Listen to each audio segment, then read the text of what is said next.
আমি বলি ক্ষমতা থাকে তুমি একবার ভাঙড়ে 2026-এ দাঁড়াও না, দেখি তুমি তুমি কত বড় মোস্তান হয়েছো আর কত বড় মায়ের লাল হয়েছো।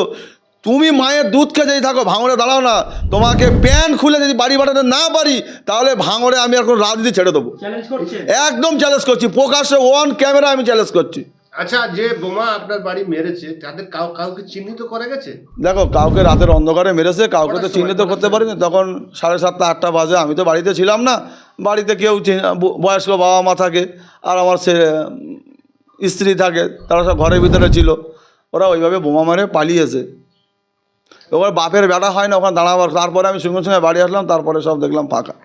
এই যে আপনি যে একজন মহিলার নাম করলেন, তিনি যখন আইএসএ ছিলেন তখন তিনি অভিষেক বন্দ্যোপাধ্যায়কে কয়লা চোর গরু চোর বলেছিলেন, এবং উনি এও বলেছিলেন আজকে কয়লা চোর এসছে না বামনঘাটা ভোজেরহাটে এসছে না কয়লা চোর, তিনি আজকে তৃণমূলে জয়েন করেছে গণতান্ত্রিক প্রক্রিয়া, যে কোন জায়গায় জয়েন করতে পারেন, কিন্তু জয়েন করে এখন নওশাদ সিদ্দিকীকে বিভিন্নভাবে আক্রমণ করছে। এ প্রসঙ্গে আপনি কি বলেন? দেখো, যেটা আমি বলি, আমাদের দলের একটা নীতি আছে, আমাদের দলের একটা আদর্শ আছে। সেই আদর্শ যদি আমি যদি সেই আদর্শ সেই নীতি যদি মেনে না চলি, আমাদের পিতারা নওশাদ সিদ্দিক মহাশয় আমাদেরকে যেমন কথা বলতে শিখিয়েছে, ভাঙড়ের মানুষের যেমন অধিকার পাইয়ে দিতে শিখেছে, এই ধরনের আমাদের কাজটা হলো মানুষের অধিকার পাইয়ে দেওয়া। এবং ওই ভদ্র মহিলার কাজ হলো মানুষকে লুটে পেটে খাবো। আমাদের ইন্ডিয়ান সেকুলার ফ্রন্ট সেটা বলে না, এবং ইন্ডিয়ান সেকুলার ফ্রন্ট সে কাজ করে না। ইন্ডিয়ান সেকুলার ফ্রন্ট মানুষকে মাথা উঁচু করে বাঁচতে শিখিয়েছে, মানুষের কথা বলতে শিখিয়েছে, এবং চোখে চোখ রেখে কথা বলে এই ইন্ডিয়ান সেকুলার ফ্রন্ট।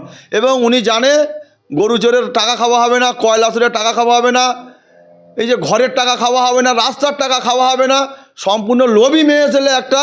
উনি এই জন্য চলে গিয়েছে তৃণমূলে। এবং ওনার আমরা এর আগেও সূত্রমত আমরাও খবর পেয়েছি, আমিও নিজে শুনেছি, উনি অনেক টাকাটা ডিমান্ড করে উনি এখান থেকে চলে গিয়েছে। আমি বলি ভাই, তুমি যেসব মহিলাদেরকে ভোট নিয়েছো, যেসব সাধারণ নিরীহ মানুষদেরকে ভোট নিয়ে আজকে তুমি কেন ছেলে গেলা? তোমার ক্ষমতা থাকে তুমি দাঁড়িয়ে তুমি চলে যাও না, আমাদের সার্টিফিকেটটা তুমি আমাদেরকে দিয়ে যাও।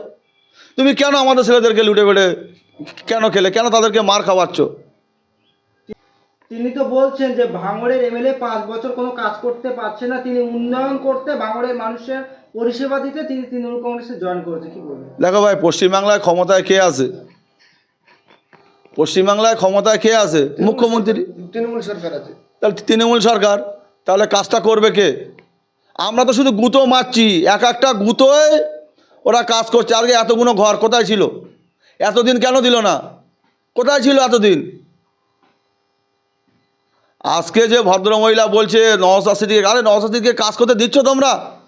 আজকে আমি পঞ্চায়েত সমিতি মেম্বার, আমাকে কোনো কাজ দিচ্ছ?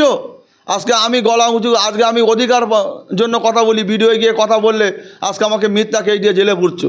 মিথ্যা কেসে এখন আমার ভাইরা জেল খাটছে। আজকে মানুষের অধিকার হরণ করছো তোমরা। তারপরেও তো আপনি বলছেন যে আইনের উপরে আমাদের ভরসা রয়েছে।